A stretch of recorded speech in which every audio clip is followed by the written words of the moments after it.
Hey, what's up? Hello guys, this is bethfaceplays, and today we're back with Buried, an interactive story, and we're on chapter 3. So we just got to the second floor, and this is where we're at. So we follow Marcus into what I can only describe as a control room of sorts. There are countless computer screens, some of which are obviously coming back on from having been shut off. Everything looks extremely complicated, from screens filled with code and data to what is obviously a security system. It reminds me of a miniaturized version of the operations center in just about every space travel movie I've ever seen. Marcus is running from one screen to another, apparently looking for some pertinent bit of information. "Where's the first aid kit?" I snap at him. Marcus stops in his tracks as if he has forgotten the whole reason for bringing us down here. "Oh yeah," he says, rushing to the left side of the room. There, he hunkers down by an open panel in the wall, what I assume is the emergency vault from where he got the rifle. So look at the computer monitors or peer into the open vault. I'm gonna look at the computer monitors. I can make sense of very little that I see, mostly numbers, odd-looking maps, and charts. Altogether, they show what I assume is the working, beating heart of the peculiar facility Dennis and I have stumbled into. Aside from the charts, there are scrolling numbers running along the bottom of the screen. Some are temperature readings, but that's all I can tell for sure. I see one screen in particular that I assume would mean bad news for anyone using these monitors for work. Failure, trial 142B aborted. Error 4532-5, danger, anomaly detected. Marcus finally pulls out the first aid kit and turns around. When I look back to motion Dennis over, he's paler than ever. "Come on," I tell him, but he's not moving from the place on the floor where he sits against the wall. I slide the first aid kit over to him and go scrambling to his side. Between the struggle for the rifle upstairs and arriving in this room, he's faded fast. I struggle to lift his shirt up and then over his shoulders as the dried blood holds it in place. The mere act causes him to grimace. "This might hurt a little," I tell Dennis. He only nods. He doesn't seem to care. We're just gonna rip it off like a band-aid.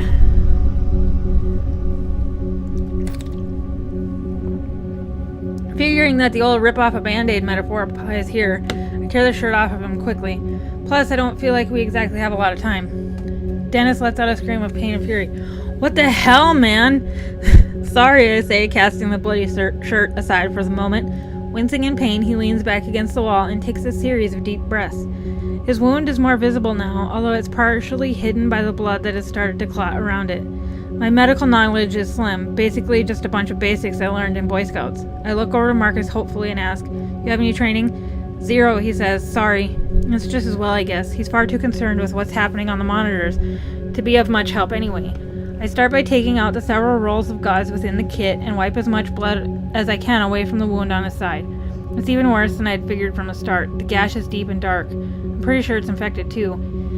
He's going to need stitches, that's for sure, but I have no idea how to even start that. Besides, I don't see the tools for it in the kit. When I splash rubbing alcohol over the wound, he responds with a hoarse yelp of surprise, but nothing more. His eyes are locked on me and he looks appreciative, but he's also scared. "Be honest," Dennis says, hopefully. "How bad does it look? You think I'll live?"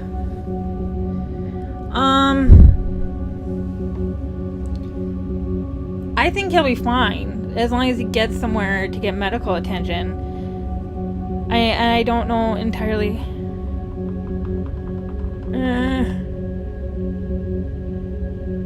Infected, he's gonna need stitches. I think he'll live, but it looks bad. He'll be fine, no problem. It's not comforting, it's just good to know, he says, because I sure don't feel like that. "You've been through hell," I say. "I think it feels worse than it actually looks." And that's probably true. "Thanks, that's a relief." "I won't lie, you're going to have a scar," I say, trying to be funny. He chuckles a bit, but there's no humor in it. He rests his head against the wall and closes his eyes as I finish up. I place one layer of gauze against the wound and bind it with medical tape. I then reinforce it with a second layer. I know it's meager, but it's all I can do. "Thanks, Roger," he says, actually managing to force out a smile. "I feel a lot better. I think I'll be fine." I'm not so sure about that, but I'm glad I was able to encourage him. I look back to Marcus and he is looking back at us, deep in thought. My eye is starting to really swell up from where it kicked me earlier. Maybe I shouldn't have let him off so easy. "Are these first aid kits all you have in this facility?" I ask him. "If there's something better, I don't know about it," he says. I notice then that his defensive posture is no longer there. Something is different now, just a slight change to his demeanor. He's seen something on those monitors that has him frightened, more than he already was before. What is it, I ask? What's wrong? His eyes travel around the room and it's obvious he's trying to decide whether or not to tell me the truth. Come on, spit it out, or get up and look at the monitors. Get up and look at them. Because then I'll have to tell you. Rather than wait for him, I get up and scan the screens behind him, seeing if I can find any clues I had missed moments ago. After a few moments, I see a few things that even I can't comprehend hidden in the complex information on most of the screens. On one screen, I see what looks like a power meter that is slowly climbing upwards. A single message is flashing beneath it. It reads, "Unexpected power failure, foreign entity." Another message trickling along the bottom of a black screen says, "Safety locks on, level 3 containment doors engaged. Override." I still see scenes from a few other screens that I assume are security cameras showing hallways and passages from elsewhere in the facility. One of them shows the first level hallway we were on just a few moments ago. Another shows a hallway I don't recognize. The floor is covered in blood. From just off the screen, I see what I think might be a human body, but it's bent in an impossible way. It looks like the body's legs and torso have somehow been merged or melted into the floor. I want to know what's wrong with the systems. This place has backups for its backups, Marcus says. It's not ever supposed to suffer a full electrical shutdown. And what does foreign entity mean, I ask, hoping he has a sane answer. I have no idea. That keeps coming off and on. Whatever it is, it keeps entering and exiting to set off the sensors. What the hell, I ask? There's something still happening? We're still in danger? He turns away, clearly fearing he has already said too much. As bad as that is, there's a scene on another monitor that makes my blood go cold and my fears spike to levels somewhere near terror. The scene is very familiar. It's the logging site. The equipment is unmistakably mine. I can even see my truck. Something like fury starts to rise up in my guts, momentarily pushing aside the fear. For a moment, I consider just tearing into him, a few punches and a shove against the wall, nothing more. I want answers, and I want them now, but I'm not sure which would provide more answers, asking calmly or kicking his ass. I'm gonna question him calmly because he doesn't really seem to be too angry or defensive. Could you please explain to me why you've been spying on my crew? My anger is prodding at me and I have to hold it back again. It's near the surface, demanding a release. It was part of my job, mine and a few others. Your crew has been watched ever since you set up the equipment. Why? Because you're working with heavy equipment, some of which digs into the ground, less than a mile from a secret government facility. I had no idea of that, I say. How could I have known? Marcus gives me that same crooked, trembling smile that is beginning to creep me out. Because those things would draw attention to this place, he says. You have no idea how secretive this facility is. Besides, I know that the higher-ups looked into it. Your site isn't on government land. It's shy by about 300 yards. Every piece of your equipment is on private property. The timber tract you purchased from Mr. Gladstone 2 months ago. So even if we wanted to intervene and keep your crew away, we couldn't have without stirring up a fuss. The fact that someone with such a low-level clearance knows this much about my logging crew is unnerving. You've been watching us. Why didn't you recognize us when we met in the hallway, I ask. He shakes his head and exhales like it's obvious. The cameras have a bird's eye view. I can't see faces. We just track bodies and names. So where the hell is my crew? Look, Marcus says. All of you were on the site as usual before the incident. It had been a few hours since I had checked, though. I can tell he is starting to get rattled by this interrogation. He continues with his eyes fixed on the keyboard. They might have come near the facility, or maybe not. I don't know. I'd tell you if I did, okay? Well, are they inside the facility? I shout. You have cameras everywhere, right? Look for them. Marcus puts his hands up defensively. I've been looking all over and I haven't seen your crew. But, he adds, the lower levels don't have any cameras. Classified. I'm not sure how they would have gotten there, but it's a possibility. I'm still shocked that we were being watched. Do they know everything about us? I'm telling you, Marcus said, the depth of influence in this facility goes deep. There are 36 employees down here. Outside of those employees, only 5 other people know this place exists. We're gonna ask calmly. What do all these people do here? I ask, keeping my voice level. He doesn't even pause to consider if he should go any further. He actually laughs when he gives me the answer. I honestly don't know everything, probably very little, but what I do know is that it is more than Black Ops. What does that mean? I ask. There are scientists here who have been disowned by their governments because of the nature of their work. You get it now? I don't, not at all. But I don't want him to know about that. You said there are 36 employees, I say. Where are they now? He shakes his head. As far as I know, everyone else is gone. Gone where? He points to the screen that still informs us of the unexpected power failure and cringes. If this power failure was not corrected in time, there's no telling. But they're here in the facility somewhere, right? I ask, hoping someone will be able to help Dennis better than I can. I just don't know, Marcus said. They could be anywhere. Look, I say, furious with the way he is talking in riddles. I don't... Ah, God, Dennis says. I look over to him and he looks as pale as a ghost.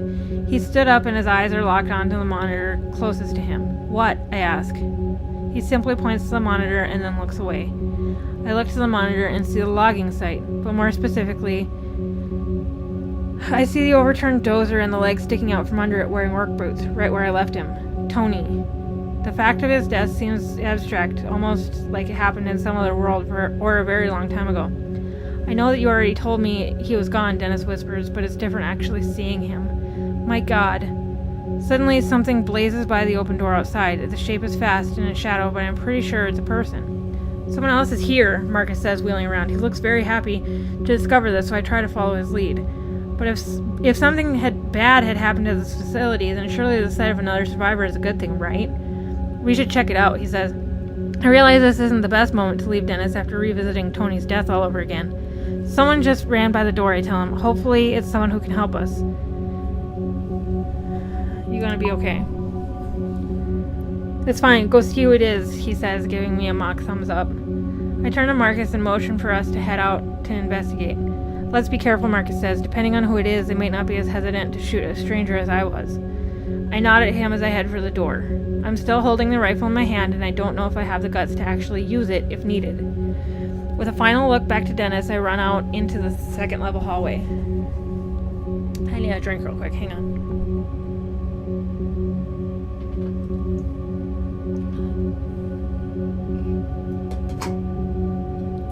Okay. Ooh. We're back in the second level hallway. I like that it changes the background based on where you are. Marcus follows. There's still fear in his eyes, but also the slightest glimmer of hope. That hope is contagious. We take off after the figure that just ran past the command center. Ahead of us, the facility presents yet another long hallway. Right away, I notice that this level of the facility seems darker even though the lights are now all on. The hallway is adorned with numbered yellow doorways and large white panels along the walls.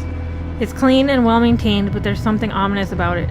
Up ahead, I see the fleeting motion of something dark cutting quickly to the left, down a corridor. There, I say, quietly pointing up ahead. Marcus gives a nod, and we continue chasing after the person we saw blaze by the command center just moments ago. It then occurs to me that this person could be like Marcus was at first, armed and scared. Don't shout, because they're armed and scared. Move them slowly. When we reach the intersection in the hall where I'd seen the shadow moving, I ease around the corner just in case. Sure, I have the rifle in my hands, but I don't want to use it unless I have to. I quickly dart around the corner and take the same shooting stance I've seen countless times on TV. There's a woman standing there about 10 feet away. She has a reddish blonde hair and a small, mousy build. She looks terrified and is visibly shaking. She's probably in her late 30s, wearing a lab coat with dark jeans and green Converse low tops. I have a strange sense that her fear is not just about our sudden appearance. She looks like a woman who's been running scared for a while now. Her hands are raised in surrender. She's not holding a weapon. Marcus slowly approaches, taking a few steps ahead of me. It's Amy, right? He asks. She blinks, seemingly surprised that he knows her name. Yes, she says, and you're Marcus. She nods absently and then looks to my rifle. I'm not going to use it. Now how do I know that? She asks. You're trespassing on government property in the midst of a huge catastrophic event, and you have a rifle. How am I supposed to believe you? I have a friend back in the command center who needs medical attention, I say, and we're looking for the rest of our crew. I'm really sorry, but I don't know where they are, she says. Do you know what's happened? Marcus asks, from the power outage? I don't know what caused it, she says, but there was an experiment taking place when the outage occurred. Something happened, and she trails off here, giving me a look of distrust. I saw things on the security monitors, Marcus says. The experiment failed, didn't it? I don't know the specifics, Amy says. I barely escaped the third floor. I was going to go to the command center to see if the security footage showed anything, but then I saw you and the gun. Listening to their conversation, I'm feeling totally in the dark. What experiments? Yeah, the background noise is really irritating. Amy looks to me, her eyes wide and terrified. Who are you anyway, she asks. I quickly give her my story, a logger stranded in the woods following a peculiar explosion at the logging site. As I tell her, recognition blooms in her eyes. You're one of the loggers. Yes. She then looks to Marcus and says, I thought they were being watched. They were, Marcus says. This was a freak accident, and there's no proof that they were responsible. I feel myself wanting to submit to all of the questions that are piling up in my head, but Dennis is waiting for me.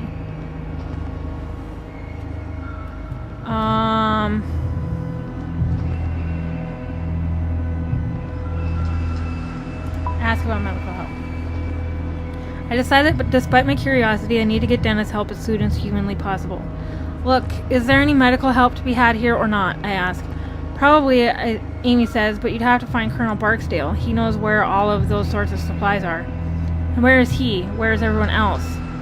I ask. At this, Amy starts to weep. She falls to her knees as if someone had struck her from behind. Gone, she says. Some were killed and some are just... I don't know. They disappeared right in front of me. Something's here with us, Amy says. We were conducting an experiment and it all went horribly wrong. Something came through. Came through what? Marcus asks. I don't even know that much. An entity. But whatever it is, it's still here somewhere, Amy responds. How could you not know? Don't you have full security access, I ask? No, I have access to almost everything, but there are 2 levels of security beyond my clearance. So what do you suggest we do now, I ask? I'm not sure, she says, wiping her tears away. But if you want to find your crew, we need to find Barksdale. He's in charge. Where is he? I ask. Down on the 3rd level, in the hangar. Then let's go, I say. It's not that easy, Amy says, again looking at the rifle in my hands. Why not? Like I said, something came through when the power went out. There's several of them, all roaming the 3rd level. Whoa. What came through? All I know is that the others refer to them as entities. Amy shudders as she recalls the horrors she has seen. I don't even know how to describe them. I didn't get a good look, she says. All I did was run for my life. Behind me, I just heard screams. I know it's not very scientific of me, but I didn't feel like sticking around to learn more. She's right, Marcus says, stopping my train of thought. The things I saw on the monitors, it was crazy. This is insane, I bark. I'm going to the 3rd level to find this Barksdale guy. Thanks for your help. Wait, Marcus said, I'm sticking with you. If we want to get out of here, we have to find Barksdale, right? Yes, Amy said, but Barksdale's on the 3rd floor and it's too dangerous to go back there. I figure I'll let them make their own decisions. In the meantime, I start heading back to the command center to get Dennis. Before I get there, I hear their footfalls behind me, getting closer. I give Amy a questioning look and she quickly looks away, clearly torn. Neither one of you know your way around here, she said. Looking for Barksdale on your own would be suicide. Like it or not, she has a point. Fine, I say. Then let's get Dennis from the command center and head down together.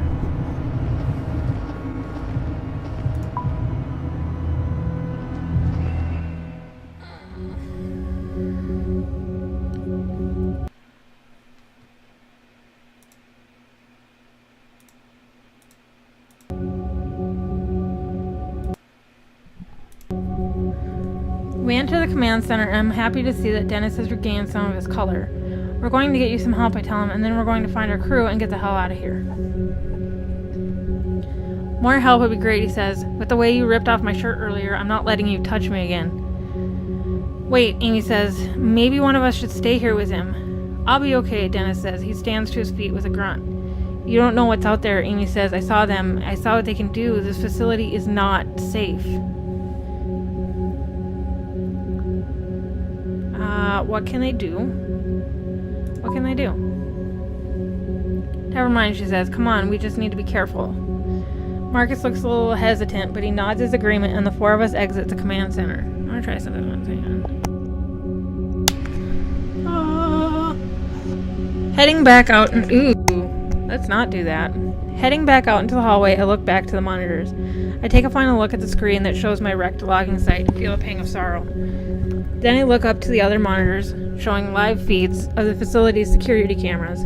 I try to tell myself that I'm not looking for any sign of Amy's creatures, but I can't. This is exactly what I'm doing, and there's no need to pretend otherwise. We head back through the hall and out towards the elevator.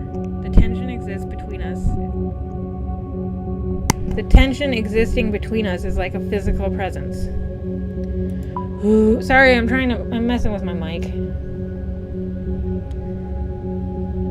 I feel like I'm not loud enough, but I probably am. We step inside the elevator and those pristine doors close. Inside the elevator, Amy seems to become much more guarded and distant from us. I want to assure her that I mean her no harm, but I'm also not going to put the rifle down.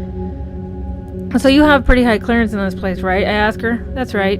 So what kind of experiment are we talking about? What went wrong? When she starts to answer my question, I can tell that it is something of a relief for her to get some of it off of her chest.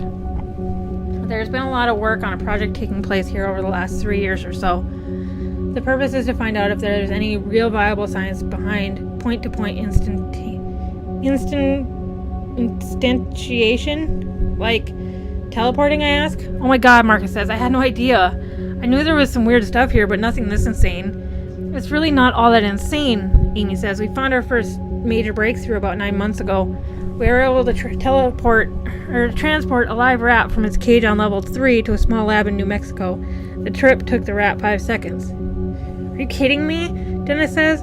I can tell that he wants to sound as if he is mocking the idea, but he fails. He is scared. Not at all, Amy says. The problem was that when the rat arrived, its retinas were detached and its intestines were on the outside of its body. What does this have to do with us now, or did you ever perfect it? I don't think they did. I think that...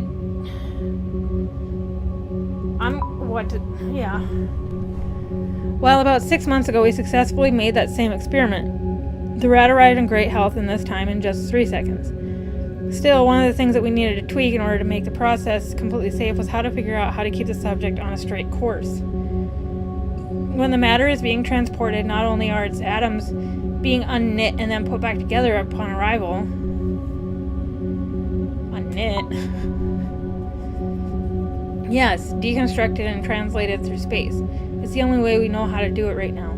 But the issue, as I said, comes in keeping the deconstructed subject on a straight course to its destination. When the process occurs, we are deforming space-time. We are creating a shortcut through space, and that has risks. Why exactly, Dennis asks.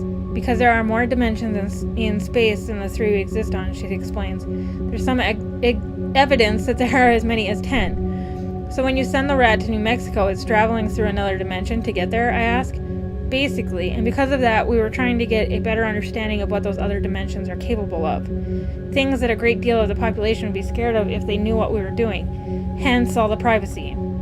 Then today the power went out as we were right in the middle of an experiment. Something happened. What? I don't know. She's speaking with the authority of someone who knows what she's talking about.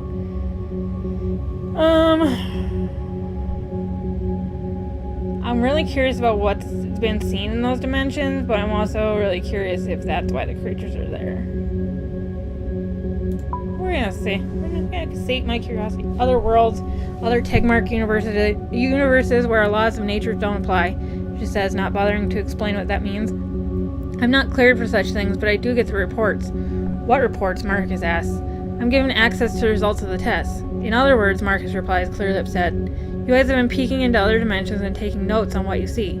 I can't believe I've wasted my life for this, he murmurs to himself. He looks like he's starting to freak out. Amy is quiet. Her expression indicates that she's waiting to see how I react to all this.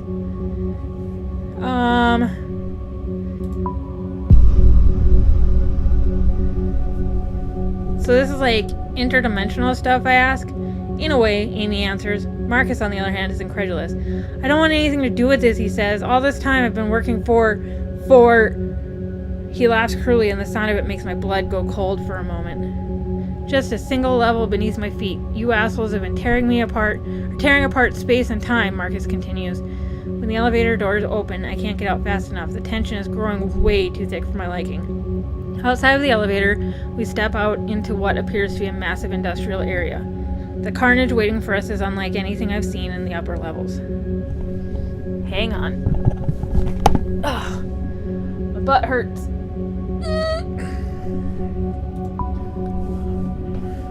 Which I'm sure you really cared to see.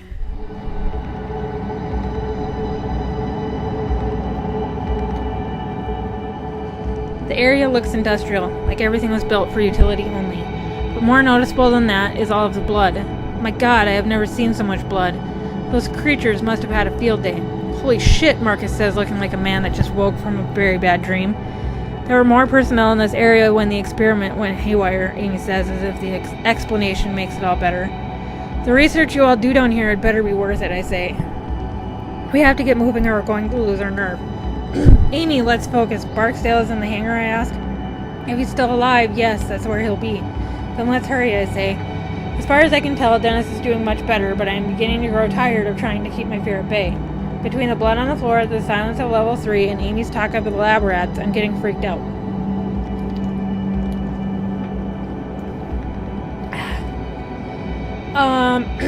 I don't know where the hangar is, so Amy is going to take the lead.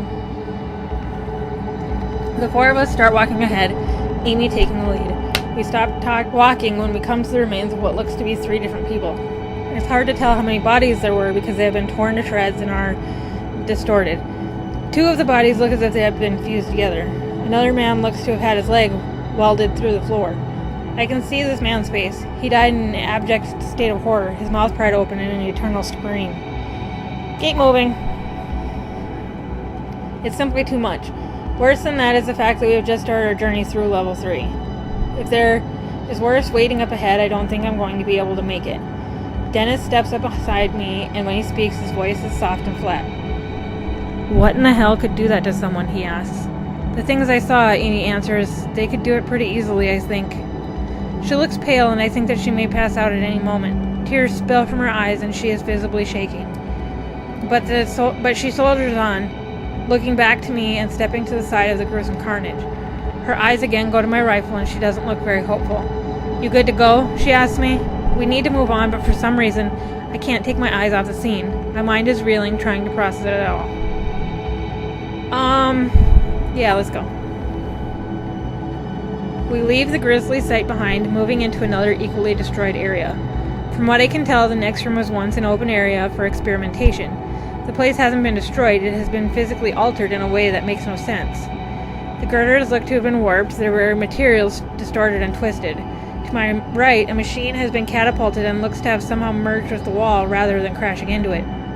Beyond these phenomena, there is the standard violence I was expecting to see. There is a limp arm sticking out from underneath the wreckage, and more blood.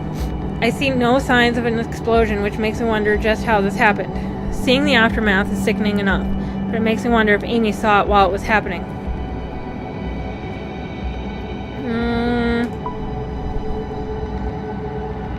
Did you see what happened to these girders? I only caught a glimpse of it, she says. It was like trying to focus your eye on something that was too close. They just started twisting, but not creaking or breaking. It's like these creatures were able to deform matter. She pauses here, and that's when we hear something echo through the facility. It comes from behind us and slightly to the right. I'm not sure what it is, but it makes my blood feel like ice. It sounds almost like static from an AM radio, but there's a high-pitched noise beneath it that I can't even start to fathom. What in the hell is that? I ask, instantly clapping my hands to my ears. One of them, Amy says, her voice a whisper, one of the creatures. That's what they sound like? Dennis asks. I can see that he's leaning against the wall again, wincing at the noise. I suddenly realize I have a desk grip on the rifle, ready to shoot at the next thing I see. How far away do you think they are, or anything between us and them? How far away? About 100 meters, she answers. Not far. Everyone seems to take this as a cue to start moving again. We make our way around the office wreckage, now with new purpose in our step. We barely make it to the other side of the room, approaching a dark hallway when another high-pitched noise sounds out. This one is louder, closer. We all share a terrified look, and I can tell that Amy is on the verge of losing it. I grip the rifle tightly as we head toward the hallway in front of us.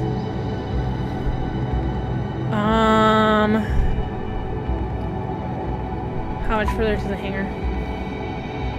Close, she says. It's just at the end of this hallway. Dennis speaks up, his voice like ice. Why don't we just haul ass then, huh? No one says anything after that, but I can feel the presence of terror around us, pressing in on us like some new violent gravity.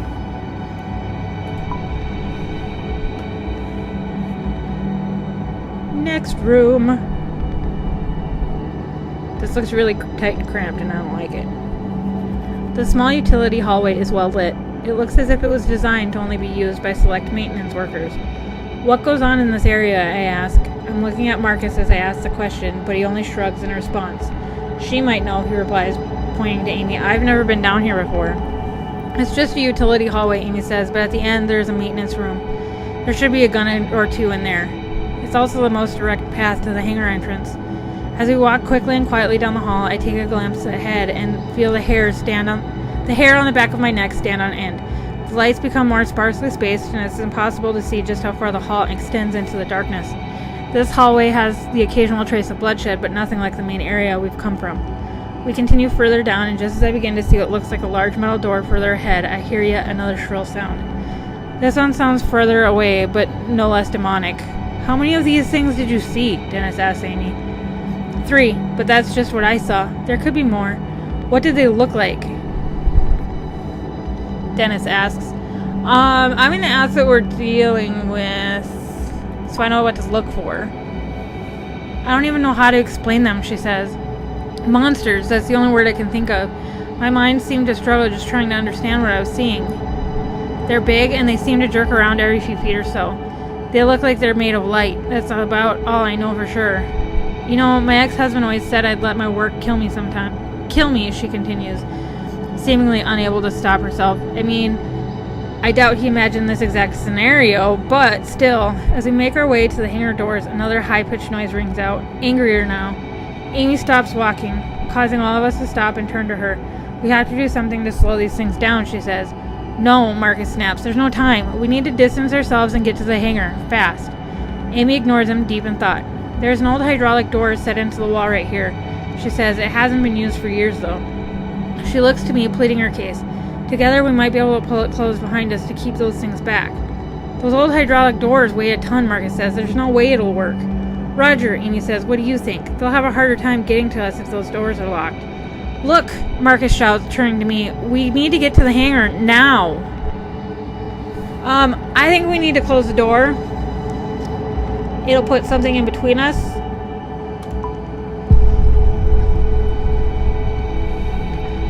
Damn it, Marcus says. We don't have time for this. Amy ignores him and starts feeling along the hallway wall for a groove. Dennis and I start looking as well. A minute passes. Then I see a small metal frame that runs from the floor to the ceiling. Is that it? I ask. Yes, Amy says. I look to the floor and see an old metal track that runs along the frame. Let's move it, I say. Amy, Dennis, and I start pulling as hard as we can, but it barely budges an inch. Behind us, that static noise rings out again. My heart seems to stutter and Marcus lets out a little whine. We're running out of time. We need to go, Marcus screams. Those things are getting closer every second. Help us, Marcus. It won't make any difference, he says. Shut up and help us, and then we'll find out, I shout. Reluctantly, Marcus walks over and grasps the door. We all groan as we strain to pull. It starts inching slowly and then begins moving steadily. Once we get it started, it slides easily. As we near the wall, closing off the hallway behind us, I think I can see the merest glimpse of an odd illuminated shape in the darkness. It's cut off by the slightest thump of the hydraulic door being pushed against the frame in the opposite wall. Amy turns the lock into place. Great, now let's haul ass, says Marcus. We all turn and get moving again, still feeling unsure about our prospects. The fact that yet another shrill noise sounds out elsewhere in the facility is not calming. And then there are 2 of them. It's almost like they are calling out to one another. Ugh. The doors to the hangar sit up ahead like the entrance to some enormous labyrinth. Okay, so... yeah. Okay.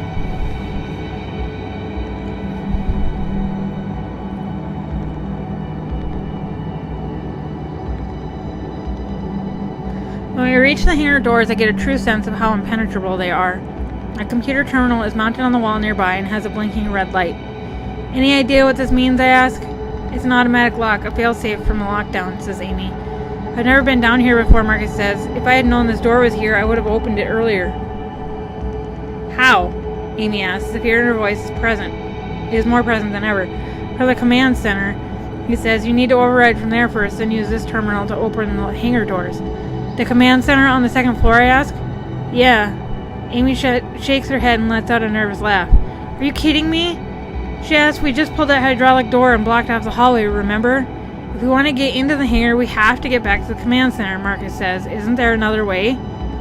Turning to Marcus, Amy replies, well, there is another elevator, but we'll need to go through biochem storage. I need to stay with Dennis so he can rest, I say. You two go. You know your way around this place. And you know the controls, Marcus. Fine, Marcus says, but we'll need to be armed. I am going to give Amy the gun. I hand Amy the rifle and she turns to go. Marcus gives me a concerned look but follows along behind her. Once Amy and Marcus make it a good distance down the hallway, Dennis lets out a nervous laugh. And then there were two, he says. Dennis looks much better, but he still needs to use the wall to stay standing. Didn't Amy say that there were guns and emergency kits in the maintenance room near the hangar doors? I ask. Yeah, I think so, Dennis says, looking exhausted.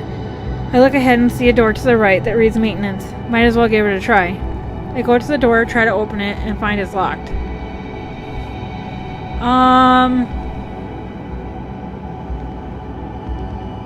My knee is already fucked, so I'm not going to kick it. I give it a hard shove, but it doesn't budge. I'm about to try again, but that's when I hear a gunshot from just down the hallway. My first thought is that Amy and Marcus have come upon one of those things, one of the monsters. But I don't hear any of that strange static sound I've come to associate with them. Alarm bells go off in my head, and before I know it, I'm heading back down the hall away from the hangar doors. Stay here, I'll be right back, I whisper over my shoulder to Dennis. See if you can figure out how to get into that maintenance room. Where are you going, he asks. I don't bother answering him as I bounce through the door where Amy and Marcus went. Hang on, I need another drink.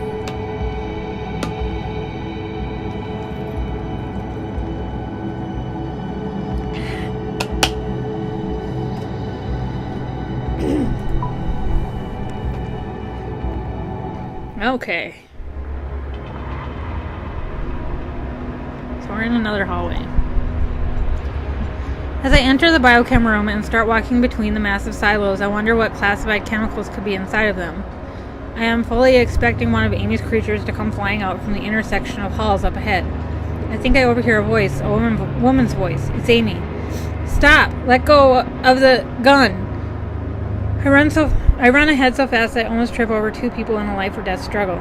My mind tries to process what I'm seeing, but it makes no sense, none at all. Marcus is wrestling with Amy, trying to take her gun away. When this doesn't work, he throws her to the ground and starts choking her. Her face is turning purple and her eyes look like they might pop out of her head. Marcus sees me coming out of the hallway, but acts as if what he is doing is perfectly normal. What the hell are you doing? Marcus says nothing. He looks up to me with a confused sort of hate in his eyes. Through Amy's choking and the ice-like gaze in Marcus's eyes, it's clear that he is not going to stop until Amy is dead.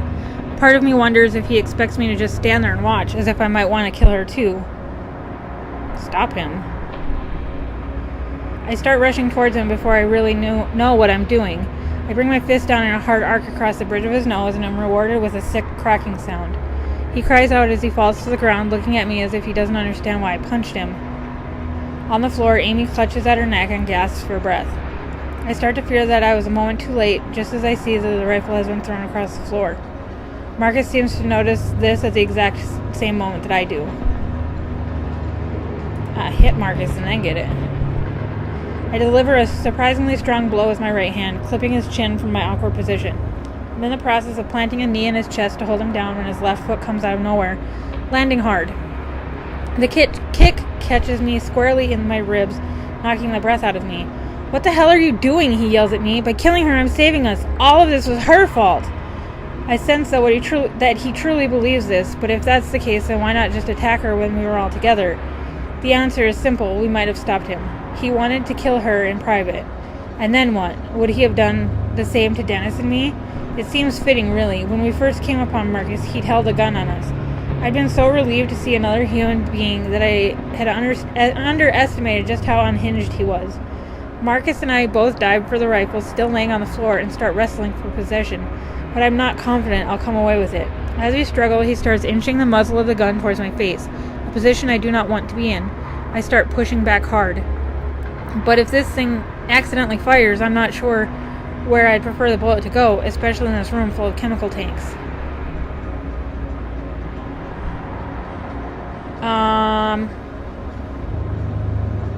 I prefer to go towards a person. I grunt as I push the muzzle to point towards his face. Realizing he is literally looking down the barrel of a gun, Marcus ducks his head out of the way. This makes him lose leverage, allowing me to yank the gun from his grip. I get to my feet as quickly as I can, swinging the rifle back around on him.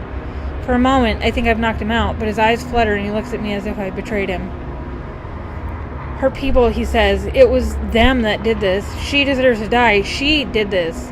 I look to Amy and wish I could help her. I'm relieved to see that she is managing to draw in a few breaths. Her legs move as she tries to pull herself up into a sitting position. You wouldn't know, Marcus says. You didn't work here under their secrecy. You don't know what it was like to... He surprises me by lunging towards me, leaping from the door like a human projectile. I don't have time to aim carefully. I have to react fast. Try to dodge. He's crazy. His aim is poor and his strength is failing, so I dodge him easily. I don't want to have a gunshot go off and alert those creatures to where we are. Make a hard jab at the butt of the rifle, striking him in his chest. Something crunches and he lets out a whoosh of air. He crumples for a moment and then goes to his knees. He roars in pain on the floor. Only after a few minutes I realize that they are not purely screams of pain. The bastard is calling for them, calling for those creatures to come for us. This place is evil, along with everyone involved, he wails from the floor. If you are taking her aside, then you deserve to die too. If you want to stop me, you'd better do it now, you coward. The rage in his eyes at Amy, as well as towards me for stopping him, makes me think that he'll deliver on his threat. I raise the rifle again, every urge in my body wanting to make sure he doesn't come back to bite us. But I am not a violent man. I could easily not kill him and just leave him behind. I gotta kill him. Gotta. I aim for his head and start to squeeze the trigger, but I can't complete the motion while I'm looking at him. I close my eyes tight and squeeze the trigger. The muzzle bursts and I hear Marcus crumple onto the floor. It's not for another 10 seconds or so that I realize I've been standing still, frozen with my eyes closed and my teeth clenched. I try to avoid looking at Marcus's body and instead lean down to Amy. You okay, I ask? She nods slowly. Have to go, she says, her voice raspy. They'll be here any minute. Too much noise. I have to hold her arm so she can get to her feet. We start forward and then I think of Dennis. We should go back to the hangar doors, I say. I can't just leave Dennis there. There's no time. You need to come with me up to the command center. Now. We'll be back for him soon. I stare at Marcus's dead body for a moment, trying to comprehend the fact that my own hands caused him to die. It is a turning point in my life that I will never recover from. But there's no time to wait now. As I look at him, another high-pitched static sound rings out from elsewhere. It's louder, more ferocious. Amy takes off, presumably towards the other elevator she had mentioned moments ago. As we move out, I look back once more at Marcus's body, motionless. We start running, and after the first few strides, another noise sounds out. It sounds mechanical, but at the same time, it also reminds me of recordings I've heard of whale songs. A sound of metallic creaking and crashing echoes through the door I came in through. They've reached the hydraulic door we pulled, Amy says, confirming what I'm thinking. The sound grows louder as it's clear they're struggling with it, which is good. We have a bit more time. I speed up my step to follow Amy as she leads the way to the other elevator. She's panting furiously but pushes on. I can hear something rattling in her breath, likely the result of Marcus's attack. This makes me imagine how his cold, uncaring eyes must have looked, staring down at her as he tried to deliver her to death. How she is still forging on is beyond me. I'm sorry about Marcus, I say. It's not your fault, she interrupts. At least you handed me the gun. I just hope we can find a way to survive this mess. We'll be fine, don't worry. I like to reassure people. I'm not so sure, she says, her eyes fixed straight ahead. I'm not sure I can blame her. I had just wanted to say something encouraging, I guess. We finally come to the elevator at the end of a row of silos. The elevator doors slide open slowly. At that moment, we hear something behind us, a strangled sort of whistling sound. We step inside and turn around to face the biochem room, thankful we've been given a few moments to spare. The elevator doors remain open for 3 seconds before they start to slide closed again. In those 3 seconds, I see a large shape floating towards us. A phosphorescent-like white glow outlines an impossible shape. Behind it, I see another shape that's also entered the biochem room, and another. The third one breaks away from the other two, taking a quick right. It moves with eerie speed. They are heading in the direction of Marcus's body. Honestly, the thought of them feasting on his corpse doesn't bother me in the slightest. Amy is pressing the button to close the elevator's doors over and over, but they stay open for what seems like an eternity. Curse whoever designed these damn doors.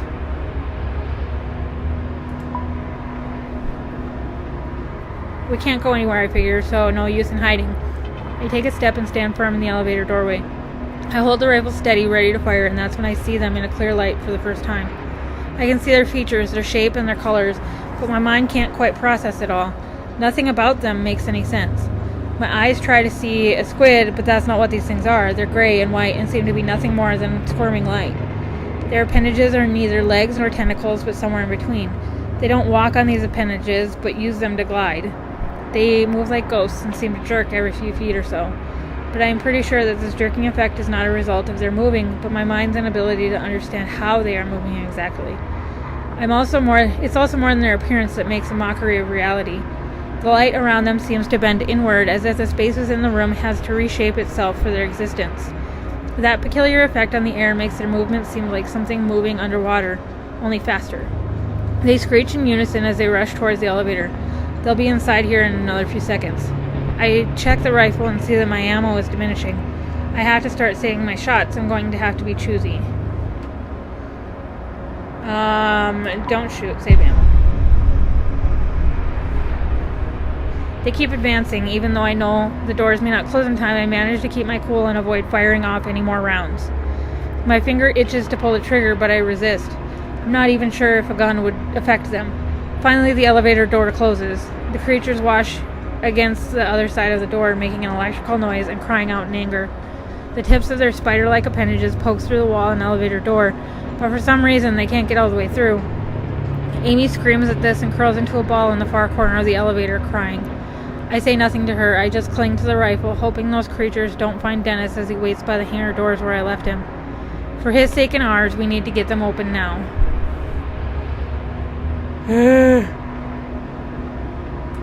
Okay, so that's the end of chapter 3. Let's check our stats. Or percentages, or whatever you want to call them. Oh, this is actually really good. So, the blunt truth. 59% of players told Dennis he'd probably be fine. Slow them down. 35% of players sided with Amy on pulling the hydraulic door. 69% of players gave the gun to Amy, and 42% of players killed Marcus. So I'm starting to get into the minority of things. 68% of players conserved bullets for later instead of shooting the creatures. Honestly, I don't think, since they're phosphorescent light things and hard to whatever, like they can go through the elevator door, I don't really think that they can be shot. They could just absorb the bullet and then shoot right back at you. So, anyway, tomorrow we will continue with chapter 4, and I'll see you guys then. Peace out!